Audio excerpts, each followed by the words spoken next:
d'industrie du Mali. Mais au jour d'aujourd'hui, elles ont toutes été identifiées. Nous avons procédé en 3 étapes. Premièrement, les associations de commerçants détaillants des différents marchés ont eux-mêmes fait leur recensement, qui a été vérifié par nous-mêmes à la Chambre de commerce avec l'assistant d'un huissier de justice, et lequel huissier, après avoir établi les listes, a procédé à l'identification physique de chaque victime. Nous allons procéder à la distribution effective personne par personne. Il y a environ 1241 personnes qui ont été recensées. Si vous faites un petit calcul, ça fait à peu près chacun dans les 280 000 francs. On remercie beaucoup le gouvernement malien parce que c'est le fils de Maliens qui ont été vraiment victimés. Donc si le gouvernement parvient vraiment à nous faire un geste comme ça, donc c'est vraiment à saluer. La somme des 400 millions de francs CFA n'est pas un dédommagement, mais plutôt un appui pour soulager la souffrance des victimes. 3e réunion de suivi des engagements des bailleurs de fonds à l'endroit du Mali. Il s'agissait de faire le point de la situation des engagements et des décaissements et de se projeter dans le futur. Pour rappel, en mai 2013 à Bruxelles, les partenaires du Mali s'étaient engagés à mobiliser environ 2155 milliards de francs CFA pour la reconstruction du Mali. Aujourd'hui, 965 milliards de francs CFA ont été décaissés, soit un peu plus de 44%. Jessira Damélé nous fait le point. En mai 2013, la communauté internationale avait promis au Mali 2155 milliards de francs CFA pour sa reconstruction. Un an après, ces mêmes partenaires se retrouvent avec le Mali pour faire le point et se projeter dans le futur. L'aide promise était placée sous des conditions que le Mali remplit au fur et à mesure et cela réconforte déjà la communauté internationale. Je pense notamment à la lutte contre la corruption et la délinquance financière, en particulier contre le financement illicite, à la décentralisation, pour le retour des services administratifs et sociaux dans le Nord, ou encore à l'amélioration du climat des affaires. Il fallait oser s'attaquer de front à ces difficultés. Votre gouvernement l'a fait et doit en être félicité. Le Mali a réussi des élections présidentielles et législatives. Il a retrouvé son intégrité et la situation sécuritaire s'améliore. Le processus de réconciliation est lancé, mais les défis restent grands et détermineront certainement la position des partenaires du Mali. Les liens sociaux entre Maliens d'une part et entre les Maliens et l'autorité publique d'autre part est à reconstruire. Le développement du nord du Mali doit être renforcé. La situation humanitaire reste complexe et préoccupante.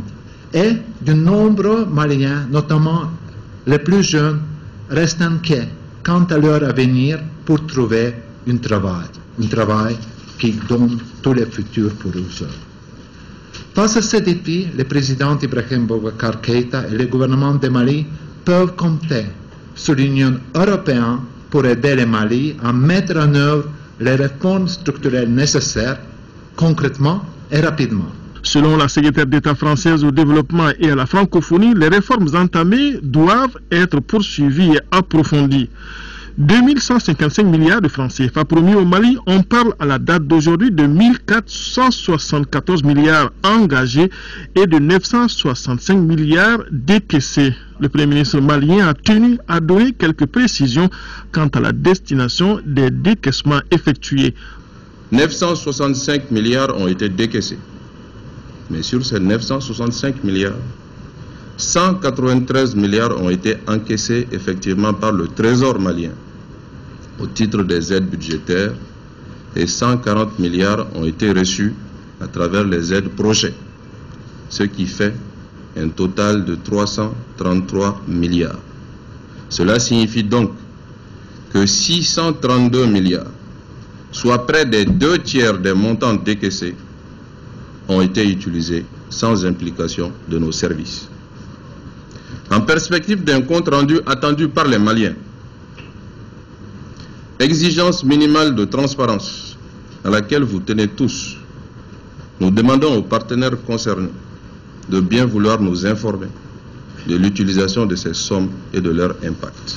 La réunion de Bamako est une occasion d'échanges francs entre deux parties engagées pour la même cause, celle de la reconstruction d'un Mali fort. À noter que la troisième réunion de suivi des engagements de Bruxelles au profit du Mali vient tout à l'heure de prendre fin à Bamako. Les partenaires et le Mali se disent satisfaits des niveaux d'engagement et de décaissement. Un niveau de décaissement d'un peu plus de 44%, signe que le Mali a tenu parole, selon le commissaire européen au développement. Et la prochaine évaluation est programmée pour le 30 septembre 2014 à Paris.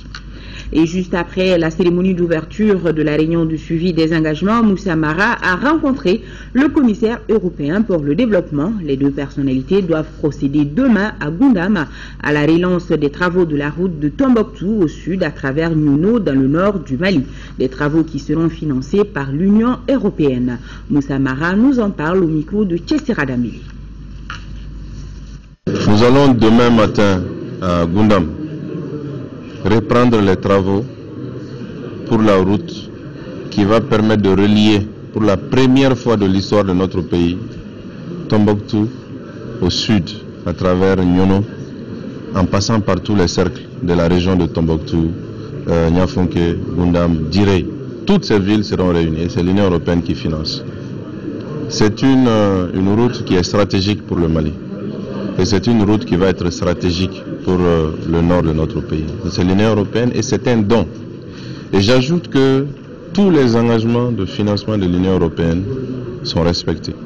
Et ce sont des décaissements qui sont faits, soit en faveur de Mali, soit sur des projets qui sont stratégiques pour notre pays. Donc c'est le lieu vraiment de remercier et de féliciter la communauté européenne et de l'encourager à poursuivre son soutien à notre pays. De notre part, nous allons poursuivre les efforts, puisque nous avons des engagements, des efforts à fournir, des critères à satisfaire, des résultats à atteindre, qui sont aussi l'Union européenne demande à ce que la justice fonctionne mieux au nord. C'est d'abord pour le Mali. Donc, c'est une collaboration exemplaire qu'il nous faut célébrer et demander en même temps à l'ensemble des autres partenaires de prendre exemple sur cette collaboration, que tous ensemble, dans le cadre de la franchise, qu'on se dise les choses directement. Ce qui doit être fait mérite d'être fait. Ce qui doit être décaissé mérite d'être décaissé. Les efforts qui doivent être fournis méritent d'être fournis.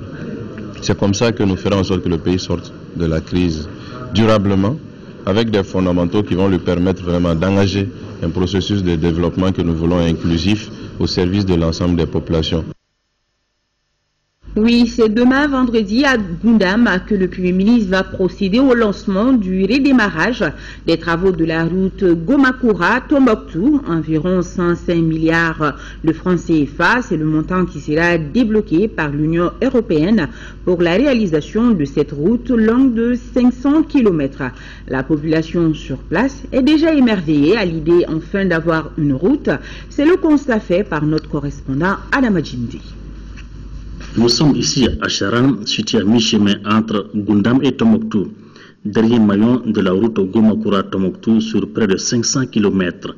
Le lancement de la reprise des travaux stoppés par la crise est prévu ce vendredi sous la présidence du chef du gouvernement. Le projet est financé par l'Union européenne pour environ 105 milliards de francs CFA, y compris l'indemnisation des entreprises et les volets sécuritaires. Un événement tant attendu pour une double raison. La première visite du Premier ministre à l'intérieur du Mali s'est faite à Goundam. Le deuxième honneur, c'est la reprise des travaux de la route Tombouctou-Niouno. Le lancement aussi s'est fait à Goundam. La route, c'est le développement, le moteur de développement de la communauté. Sans route, il n'y a pas de développement. Et je vous dis que si cette route était faite avant la rébellion, aujourd'hui la région de Tombouctou serait comme la région de Sikasso. Le tronçon Goundam-Tombouctou constitue aujourd'hui un danger permanent. 4 véhicules de l'armée ont été endommagés et la dernière victime semble être le préfet de Goundam dont le véhicule a fait tonneau. Présentement, ce dernier est à pied. La route était dégradée, l'économie était paralysée, à tel point qu'il y a eu tellement d'accidents sur la route dont moi je suis victime. Jusqu'à présent, le véhicule n'a pas été réparé. Je fais un tonneau sur la route entre Tombouctou et Goundam. Et aujourd'hui, quand on parle de reprise, c'est avec grande joie, avec grand plaisir. Nous ne pouvons que saluer, nous ne pouvons que souhaiter la reprise et attendre que cette route soit terminée. La qualité d'une route est un facteur déterminant pour le bon fonctionnement du système de santé. Ça permet, premièrement, d'améliorer les ravitaillements par rapport aux intrants. Qui dit qualité des soins dit intrants, c'est-à-dire les vaccins et les médicaments. D'abord, nous avons des problèmes par rapport au ravitaillement des régions du Nord, surtout Tombouctou. Avec cette route, j'avoue que l'accessibilité des médicaments sera au beau fixe. Et également par rapport à la référence et évacuation, j'avoue ça va réduire les retards de prise en charge des urgences, c'est-à-dire les femmes en difficulté d'accouchement au niveau des SESCOM. Sur place, la SATOM a déjà prédisposé ses engins lourds pour le démarrage effectif des travaux. La construction de cette voie permettra de redynamiser l'activité économique dans une région qui fait 44% du territoire national avec seulement près de 20 km de bitume en très mauvais état. Je vous le disais tantôt, 3 conventions ont été signées cet après-midi au ministère des Affaires étrangères, de l'intégration africaine et de la coopération internationale. Les 2 premiers accords signés avec l'Union européenne portent sur le financement de plus de 11 milliards de francs CFA, un fonds destiné à 2 projets relatifs à la justice et à la réconciliation nationale. La 3e et dernière convention a été signée avec la France pour près d'1,5 milliard de francs CFA. Elle est relative à l'appui aux initiatives de la diaspora malienne en faveur du développement local. Ramata Konati. Les promesses d'aide faites en faveur du Mali il y a 1 an se concrétisent petit à petit. L'Union européenne vient de se manifester à nouveau avec un financement de plus de 11 milliards de francs CFA. Ce fonds est destiné à 2 projets, dont l'un relatif au programme d'appui au secteur de la justice. Notre intervention d'un montant total de 12 millions d'euros sur 4 ans permettra de soutenir les réformes de la chaîne judiciaire et pénale, l'équipement des juridictions, la modernisation de la politique pénale et la réhabilitation et construction d'infrastructures judiciaires, notamment à centres de détention pour mineurs. La justice est l'un des maillons essentiels du processus de réconciliation nationale. Et c'est justement à cette réconciliation que se rapporte le second accord signé ce jeudi. Plus de 3 milliards seront consacrés à ce domaine. S'agissant donc du second accord qui vise à la réconciliation et à la résolution des conflits, qui est au cœur de l'actualité de ce pays, il a pour objectif donc de recourir à l'établissement d'une paix durable au Mali, en appuyant la société malienne dans les efforts de construction d'une culture de paix, tout en définissant une vision commune pour l'avenir du pays. Il s'agit par exemple de la sauvegarde des manuscrits de Tombouctou, la reconstruction du monument El Farouk et celle des mausolées. Ces 2 conventions s'inscrivent dans le cadre du programme indicatif du 10e Fonds européen de développement FED. Après l'Union européenne, ce fut au tour de la France de s'engager à appuyer les initiatives de la diaspora malienne en faveur du développement local. Ce projet de 3 ans bénéficie d'une enveloppe de près d'1,5 milliard de nos francs. Le projet ne se limite pas à la diaspora malienne de France, mais s'adresse également à celle de la sous-région. Enfin, pour accompagner les migrants vers le passage à l'investissement productif, qu'il soit individuel ou collectif, le projet mettra en place les outils idoines, les services financiers et non financiers, en lien avec le secteur privé au Mali.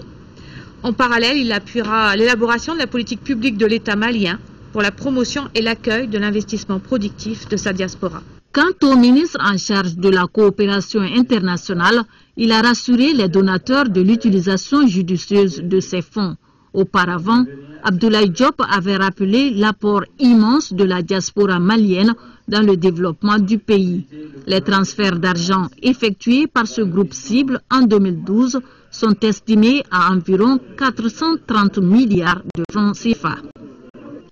Et ce comité, le gouvernement gouvernement de la République du Mali, dans le cadre de sa présidence de la plateforme de coordination de la stratégie intégrée des Nations Unies pour le Sahel, organisera demain, vendredi 16 mai 2014, au Centre international de conférence de Bamako, la deuxième réunion ministérielle pour l'établissement de la dite plateforme. Cette réunion, dont la cérémonie d'ouverture sera présidée par Abdoulaye Diop, ministre des Affaires étrangères, de l'intégration africaine et de la coopération internationale, sera l'occasion pour notre pays de présenter entre autres la feuille de route de sa présidence, et un point de presse sera animé à l'issue des travaux de la réunion.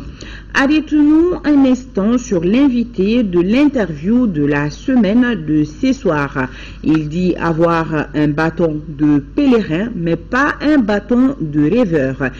C'est Modibo Keïta, il est le haut représentant du président de la République pour les pourparlers inclusifs intermaliens et s'apprête à aller à la rencontre des groupes armés. La finalité de sa mission, la signature d'un accord de paix global et définitif. Modibo Keïta est aujourd'hui donc l'invité de l'interview de la semaine. Je vous propose de l'écouter d'abord sur l'accord de Ouagadougou qui sera, selon lui, le socle de son action. Il est interrogé par Yaya Konati. Je suis d'accord avec vous que cet accord avait stipulé sans embâche que 60 jours après la mise du nouveau gouvernement, des pourparlers devaient s'ouvrir entre le gouvernement du Mali et les groupes armés. Cela n'a pas pu se faire. De 60 jours, on est passé presque à 8 mois. Mais ça ne veut pas dire qu'on a tourné le dos à l'accord, qui est un accord capital et qui doit constituer le socle de nos discussions. Alors, qu'est-ce que vous allez faire aujourd'hui pour ramener donc à la table de négociation ces groupes armés qui se hâtent très lentement, qui n'ont pas l'air d'être du tout pressés? Non, et je pense que ce jugement ne me paraît pas correct. Il nous appartient d'aller vers eux.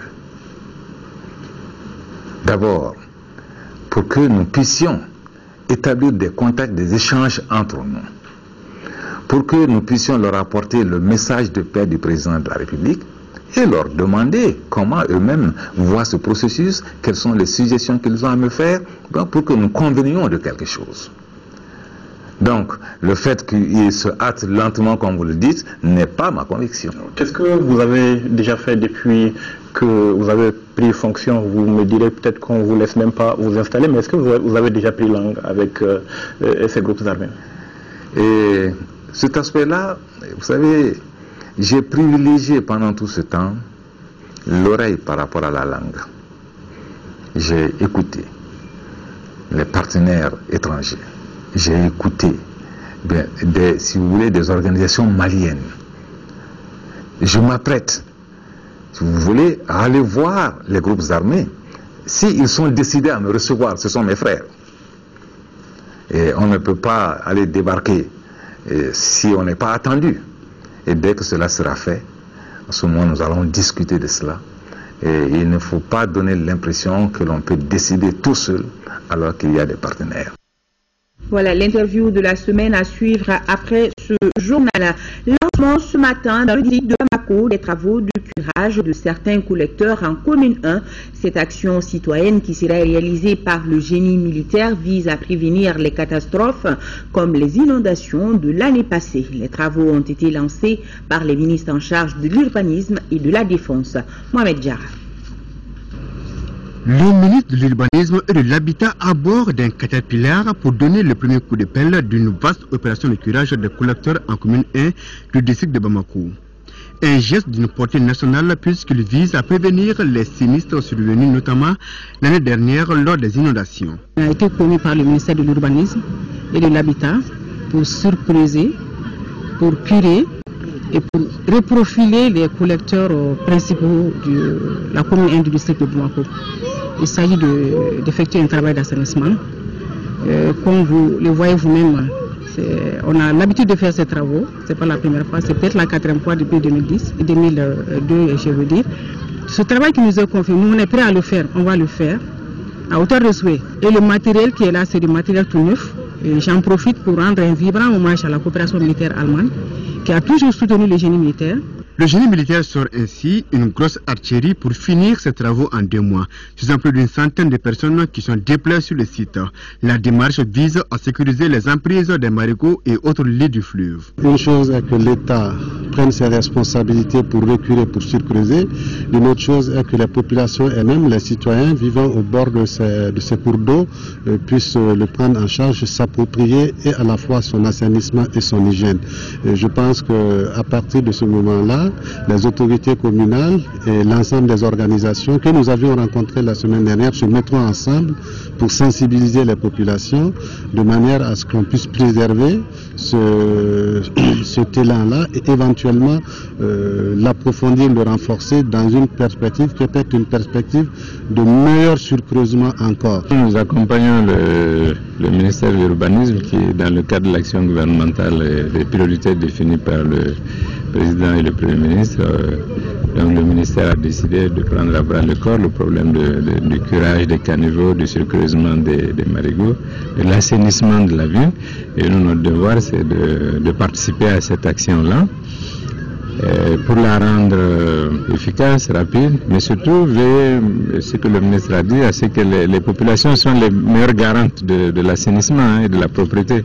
Les ministres ont sollicité la bonne collaboration entre la population et son armée, une armée dont la vocation est de servir le peuple. Le ministre de l'Équipement, des Transports et du Désenclavement poursuit sa série de visites des chantiers de Bamako. Mamadou Hachim Koumaré était aujourd'hui sur le chantier du projet d'aménagement et du bitumage de la voie d'accès à la cité universitaire à Kabala. Constat, lenteur des travaux dans sa phase d'exécution. Daouda Sidiki Diarra nous en dit plus. Il y a 2 semaines de cela, le ministre, en visitant le chantier d'aménagement et de bitumage de la voie d'accès à la cité universitaire de Kabala, avait donné des orientations à l'entreprise pour qu'elle rattrape le temps perdu. Ce jeudi, Mamadou Hachim Koumaré est venu encore vérifier si les instructions données ont été prises en compte. Sur les 90% des instructions données, l'entreprise a fait vraiment le maximum, tout en disant qu'il y a encore des éléments de poche que nous avons signalés pour que ceci soit réalisé le plus tôt possible. Et ce que nous voulons, c'est que d'ici la saison de pluie, la voie soit carrossable et qu'on diminue la peine à nos usagers. Quant à l'avancement réel des travaux, elle est satisfaisante. La route est aujourd'hui carrossable pratiquement sur tout le tronçon. Les travaux d'assainissement sont beaucoup avancés et bien vrai qu'il reste beaucoup à faire, surtout par rapport aux déviations, aux exutoires vers le fleuve qui sont actuellement en exécution. Les travaux sont globalement exécutés à 36% et la dernière visite du ministre a beaucoup pesé sur ce pourcentage. La principale difficulté que l'entreprise rencontre est la non-libération des emprises de la voie d'accès et des voies de contournement de l'université. Les emprises sont par endroits toujours occupées et là il va falloir déguerpir les parties qui sont occupées et pour que les travaux puissent avancer. Des assurances ont été données dans ce sens car, dira le ministre, la plupart des occupants des emprises sont prêts à déguerpir pour que les travaux puissent avancer. C'est là après les campagnes de sensibilisation. L'entreprise maintenant, du fait qu'elle a eu maintenant toutes les emprises à sa position, doit nous proposer au plus tard lundi un plan d'exécution totale de l'ensemble des ouvrages. L'entreprise allait nous donner des centaines de millions, alors qu'on devait de quelques dizaines ou vingtaines de millions au riverains. Donc c'était vraiment une grande perte pour l'État, mais avec cette action-là, avec cette sensibilisation, nous sommes en mesure de dire qu'il y a une satisfaction, mais une satisfaction mesurée. Le ministre ajoutera que le gouvernement va continuer à améliorer les conditions de vie des populations. Le projet d'aménagement et de bitumage de la voie d'accès à la cité universitaire des 4000 places de Kabala est long de plus de 5 km avec des voies de contournement et d'accès à l'université. Ces travaux coûteront plus de 5,845 milliards de francs CFA. Visite de terrain de l'ambassadeur de Suède au Mali à Biron, dans la commune rurale de Bougoula.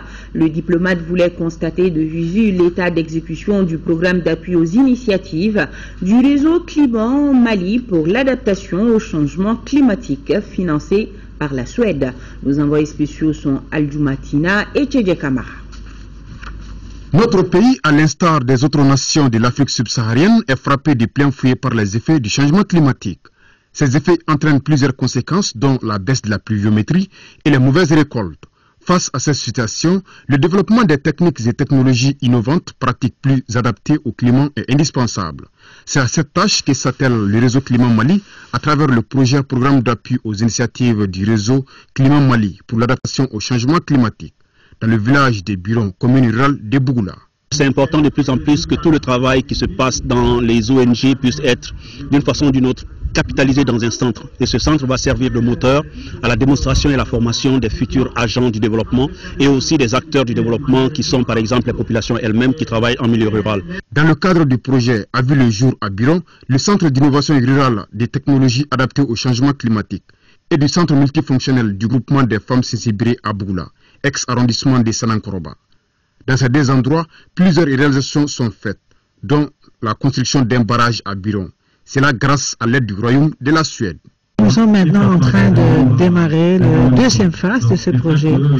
Pour moi, en tant que l'ambassadeur de Suède, cela a été une grande expérience d'être ici sur le terrain aujourd'hui et voir avec mes propres yeux que ce projet se développe d'une manière exceptionnelle. Le Centre d'innovation rurale et technologies adaptées au changement climatique que nous venons de visiter contribuera sans doute à renforcer la résilience des systèmes de production des villages ruraux et à répondre aux défis du développement durable. Dans ce contexte de changement climatique, le projet d'appui aux initiatives du réseau Climat Mali pour l'adaptation au changement climatique va contribuer à stimuler l'économie locale de la zone et réduire la pauvreté. C'est sous les signes de la commémoration de l'héritage Nelson Mandela et les 20 ans de la fin de l'apartheid que l'ambassade sud-africaine au Mali a commémoré sa fête nationale. Son ambassadeur au Mali a offert hier soir une réception en présence de plusieurs personnalités. Mohamed Ould Mamouni était de la fête. L'Afrique du Sud célèbre ses 20 ans de liberté, marqués par la fin de l'apartheid en avril 1994. Cette fête nationale a été commémorée au cours d'une soirée symbolique pendant laquelle on a rendu hommage à Nelson Mandela, le père de la nation décédé en décembre dernier. Il a jeté la base pour les transformations de notre pays en un pays non racial, non sexiste et prospère avec démocratie constitutionnelle dynamique. Nelson Mandela ne parvient pas en Afrique du Sud seulement. Nous les partageons avec tous sur le continent africain au-delà. L'ambassadeur de l'Afrique du Sud au Mali a profité de cette occasion pour rappeler la politique étrangère de son pays. Il a salué les bonnes relations d'amitié et de partenariat entre l'Afrique du Sud et le Mali. La commission mixte de coopération qui se tient alternativement donne plus de visibilité à la coopération entre les deux pays. S'agissant de la situation du nord du Mali, l'Afrique du Sud a contribué à soulager les souffrances des Maliens. Je pense que nous avons toujours su, même au moment le plus difficile de l'histoire de l'Afrique du Sud, jouer un rôle en faveur effectivement de ce pays-là, frère. Le Mali a contribué de sa façon. C'est à ce moment-là de liberté retrouvée pour l'Afrique du Sud. Et donc je crois qu'aujourd'hui, les deux pays entretiennent d'excellentes relations, ce qui est à saluer. Toujours dans le cadre de la célébration de cette fête nationale de l'Afrique du Sud, un vernissage se tient depuis cet après-midi sur les années de l'apartheid. Cette exposition photo se poursuit jusqu'à la fin de ce mois. C'est aujourd'hui la journée mondiale de la famille. Pour célébrer la dite journée, le ministre de la Femme, de l'Enfant et de la Famille a tenu une conférence de presse. C'était autour du thème « Rôle de la famille dans la consolidation de la paix et de la réconciliation ». Reportage. Les familles à s'impliquer dans la consolidation de la paix et de la réconciliation. Le ministère s'engage à sensibiliser les familles sur tous les aspects concourant à un idéal de cohabitation entre les différentes communautés. Nous nous sommes posé la question, ces familles-là qui ont été déplacées, dont les membres ont été souvent réfugiés dans d'autres pays, au moment où le gouvernement est en train de mener des actions pour le retour de ces familles-là, alors le jour que ces familles-là seront réinstallées chez elles, quel rôle elles doivent avoir vis-à-vis du reste de la population? Si elles retournent chez elles, elles doivent normalement avoir quand même des recettes pour contribuer, n'est-ce pas, à la consolidation de la paix. Le Le ministre en charge de la famille, quant à elle, met l'accent sur les facteurs qui concourent au déséquilibre de la famille malienne. La mondialisation qui a fragilisé le caractère sécurisant des familles, le phénomène de femmes seules chargées de ménage qui est visible dans nos sociétés, l'effritement de la solidarité existant entre les membres de la famille élargie est mis à dure épreuve. La perte de l'autorité parentale, la pauvreté généralisée, impact naturellement lié à la récession économique. Pour faire face à ces problèmes, une politique nationale de la promotion de la famille est en cours d'élaboration par le gouvernement. Cet outil, sans doute précieux, fera renaître l'espoir dans nos foyers. L'actualité dans le monde, vous le savez, c'est la prise d'otage des 200 lycéennes nigérianes, un acte barbare dénoncé par de nombreuses personnalités, dont la First Lady américaine. Ici au Mali, le Forum des organisations de la société civile de l'Afrique de l'Ouest et le groupement des jeunes sont aussi indignés. Ils viennent d'organiser une marche pacifique en faveur de la libération de ces jeunes filles retenues par le groupe intégriste Boko Haram. Fatoumata Kone a battu le pavé avec les marcheurs. Libérer nos filles était le slogan de cette marche, initiée par le Forum des organisations de la société civile de l'Afrique de l'Ouest, en partenariat avec une trentaine de groupements de jeunes. Les marcheurs ont pris le départ derrière le PAM avant d'arriver devant l'ambassade du Nigeria. Le seul but de cette marche est soutenir les autorités nigérianes dans la libération des 230 jeunes filles nigérianes retenues par Boko Haram il y a plus d'un mois. Nous nous sommes dit que le Nigeria fait partie de l'Afrique et dans le Sahel aussi. Donc si jamais nos États ne se mettent pas ensemble pour combattre ce terrorisme, que c'est demain ce qui adviendra. Quand nous avons été agressés par les terroristes, le Nigeria était à nos côtés. Il y a l'armée nigériane qui était et le président du Nigeria était un des médiateurs de la CEDEAO. Donc s'il y a un soulèvement international, une protestation internationale sera pour aider le Nigeria à être rassuré et à dire qu'il n'est pas seul dans cette situation-là. Les marcheurs ont remis 2 déclarations à l'ambassadeur. Il s'agit de la déclaration faite par le Forum des organisations de la société civile de l'Afrique de l'Ouest et celle des groupements de jeunes. Quant à l'ambassadeur, il a promis de remettre cette déclaration au président Goodluck Jonathan.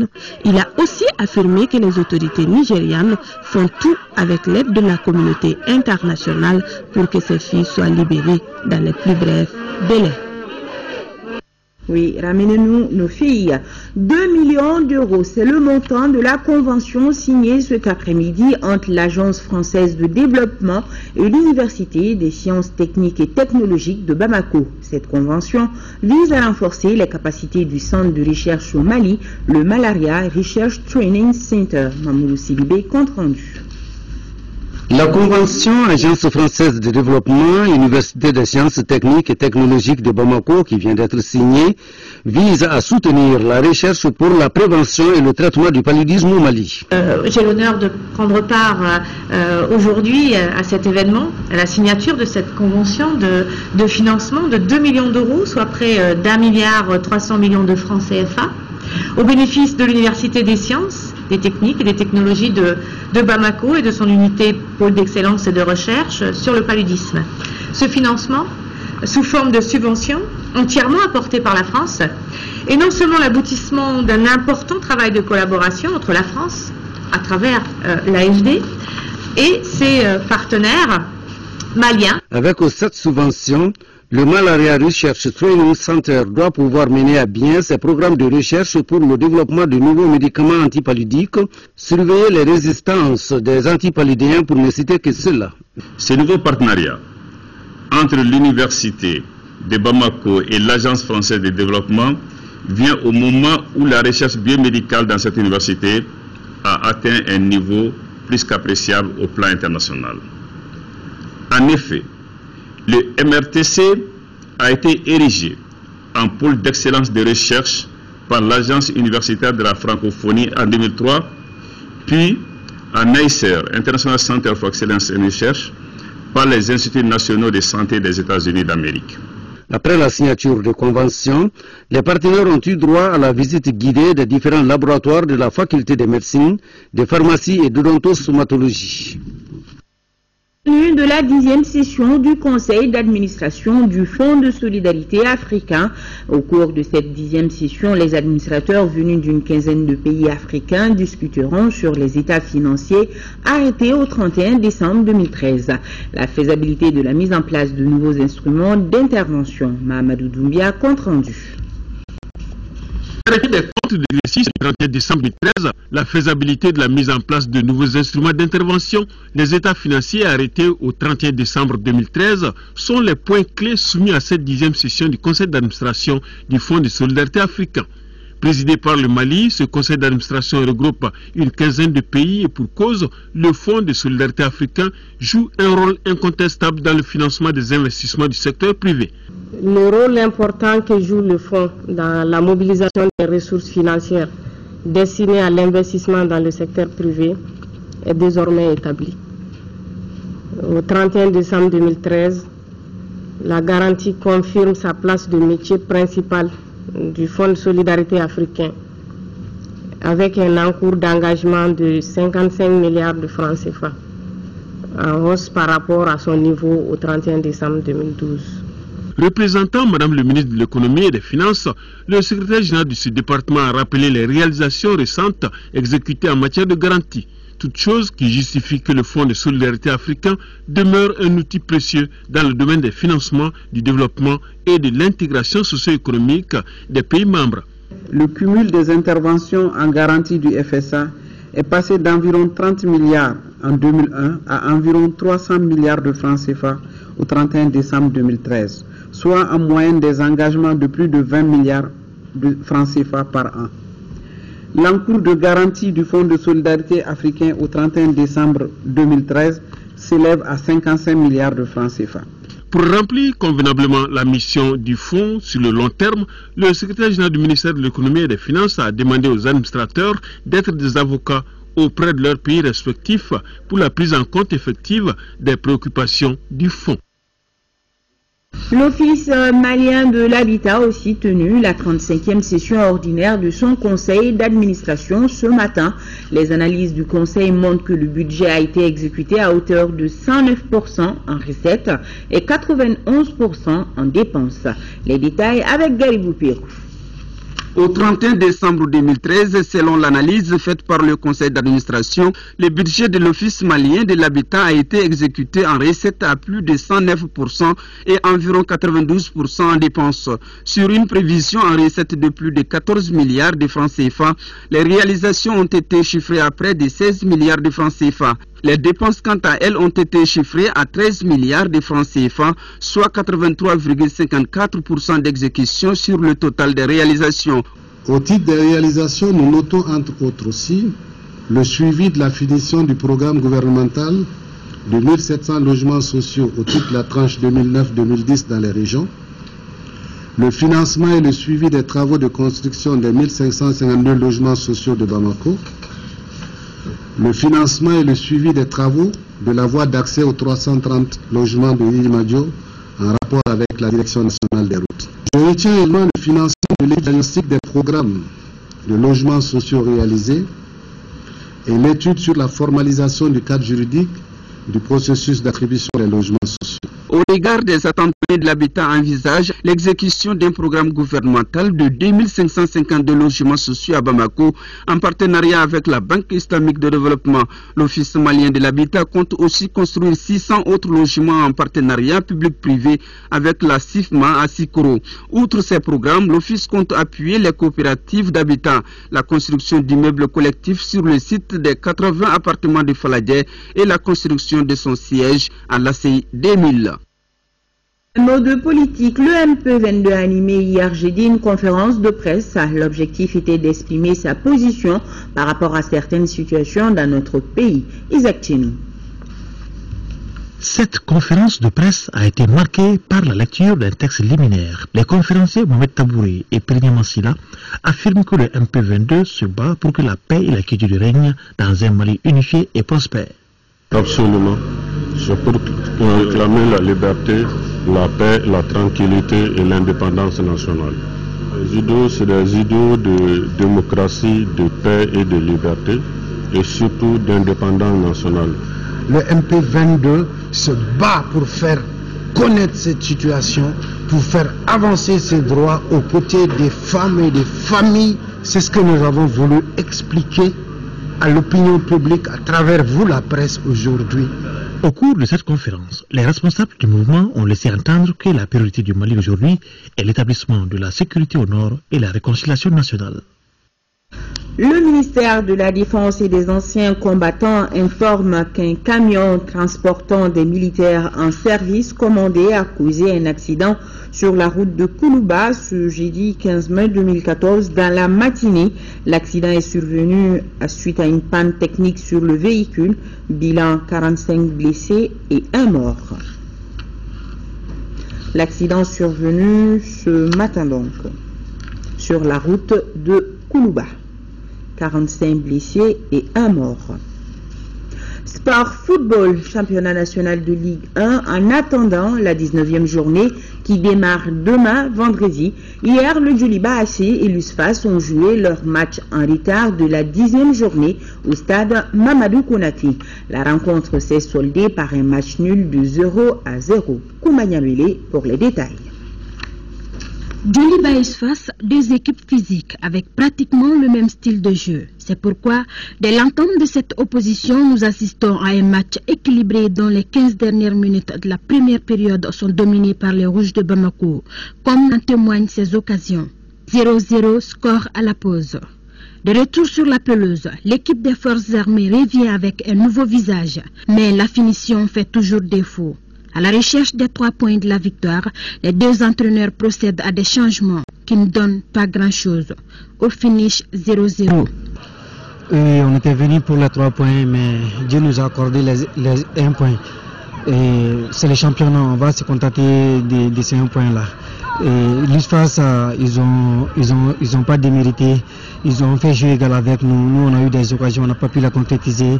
Ils ont eu leur occasion et ils n'ont pas pu la concrétiser. Donc, on a fait le partage de points. Donc, on va se contenter de ça. La suite, on va continuer à travailler seulement pour avoir le maximum de points avant la fin de la saison. Bon, tout ce que moi je peux dire, je peux me féliciter que mes camarades seulement. On a bien joué tactiquement, même les dispositions tactiques. Si tu vois très bien les matchs, nous on a pu tenir le match et c'était un match très bon. C'est le championnat, on joue le match prochain à Sékou. On va préparer bien le match. Nous ne sommes pas en une mauvaise position par rapport à l'année dernière. Nous sommes très bien placés et on va tout faire pour se maintenir, Inch'Allah. Les Rouges de Bamako restent à la 3e place du tableau avec 34 points plus 11. L'USFAS est 10e, 24 points plus 1. Pendant que ça chauffe entre les joueurs sur les gazons, apprécions ensemble ce qui se passe chez les entraîneurs. Et vous pourrez suivre après cette édition le bulletin hebdomadaire des prix des denrées de première nécessité et la situation des stocks. Un bulletin publié par le ministère du Commerce. Point final à ce journal, à suivre la météo avec Abibatou Diakité. Demain pour les éditions matinales et retrouver Amara Mali Diallo et pour celle du soir, Amadou Sankaré. Merci de votre aimable fidélité et grand merci à nos téléspectateurs de Bamako, la capitale du Mali. Bonsoir à tous.